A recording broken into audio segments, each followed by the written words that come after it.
Well, it's really only another rags to riches story, and there's been lots of them in the history of movies. But in this case, the rags were somewhat more extreme, because Lee Swinson came from a background of incredible deprivation in a totalitarian country. And to try and get out of that background and achieve world fame as a dancer or as anything is monstrously difficult. But he achieved it against the most staggering odds. I mean, it's an interesting story.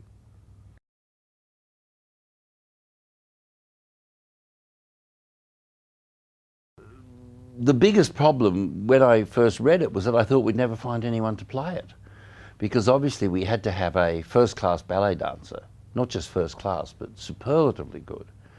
He had to be young and handsome, and he had to be able to act a very complicated role in two languages, Mandarin and English. And I thought, does such a person exist? But we hunted around and we found Chi Chow with the Birmingham Royal Ballet. There were very few candidates for that role. Someone, I think it was Lee Swinson, told us about Chi Chow in England, and Jane Scott and I flew over there and met him, and I think we really knew straight away that he was perfect, because we saw him dance, and then the next morning we spoke to him and I got him to read some of the script, and he was very good.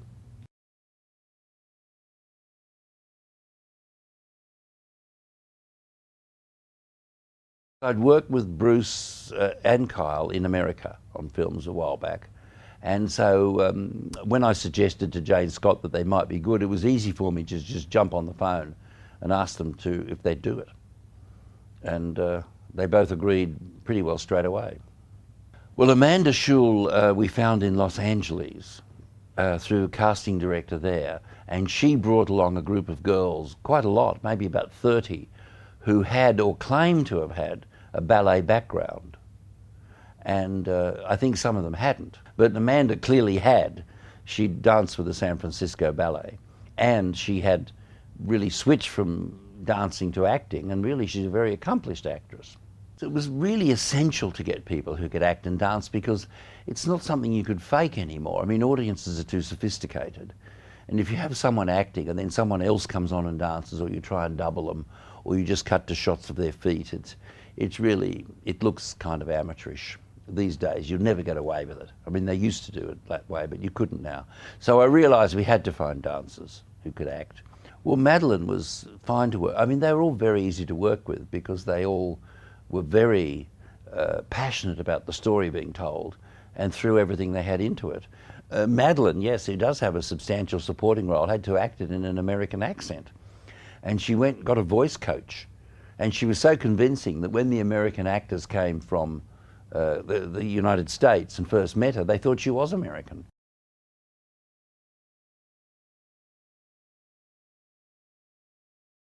Well, I think really the reason I've worked a lot with Peter James and Herbert Pinter, Peter, I think this is the 11th film, is that they're very, very good and very reliable, and I know we'll get through it. You know, there's a lot of money at stake.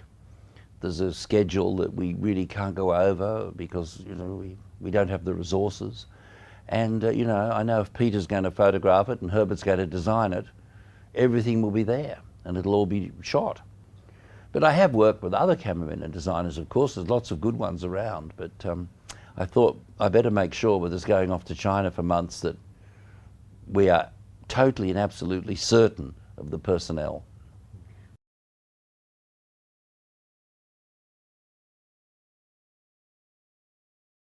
It was crucial to have a choreographer, because it's all about ballet. I mean, someone has to choreograph it. But we got Graham Murphy on board very early, and his role was essential because he had to prepare every ballet number that we film, and I think there's about 7 or 8 of them, plus various rehearsals. He had to get all of the dancers in, rehearse the thing through so that I could walk onto the set with Peter James and say, right, what are they doing? And Graham would say, this is the dance, they do this. And then we'd say, okay, we'll photograph it this way and that way, and we can do this. And also Graham was quite flexible, because sometimes I'd say, could they do a few leaps here, or could they do something different? And he'd say, oh yes, we can do that. And he'd adjust it slightly. So he was very good to work with. He was very collaborative.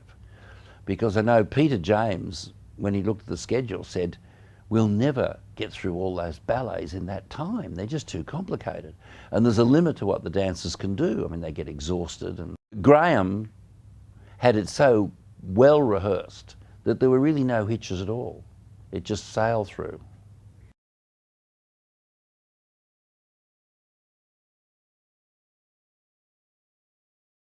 It was an advantage being able to sit down with Lee Swinson and saying, just tell me, you know, like when you got up in the mornings, where did you have breakfast?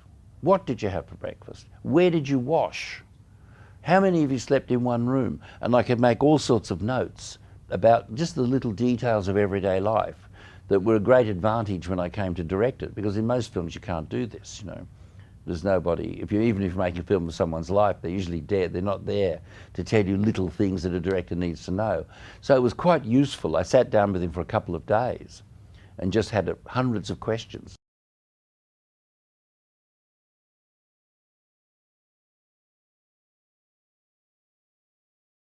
I mean, one of the problems in Beijing was finding somewhere to actually do the dance academy, because the real one wasn't available to us. They were all using it. And really, when we talked to them, they said, oh, you could have it for a few hours. And we said, well, we need it for 3 weeks. So we hunted around, and then the Chinese art director found a school on the outskirts of Beijing that wasn't being used anymore. And it was very big. So we could, and that actually had old dance rehearsal rooms in it. So Herbert was able to come in and restore all the sections we needed, and we could film in that for a couple of weeks as if it was like us having a studio.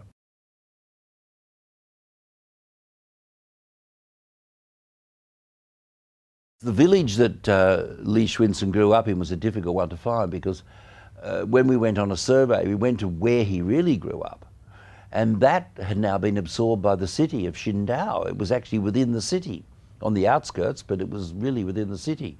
So it didn't look like a village anymore. And in fact, the little house had all been demolished and everyone had been rehoused in apartment blocks.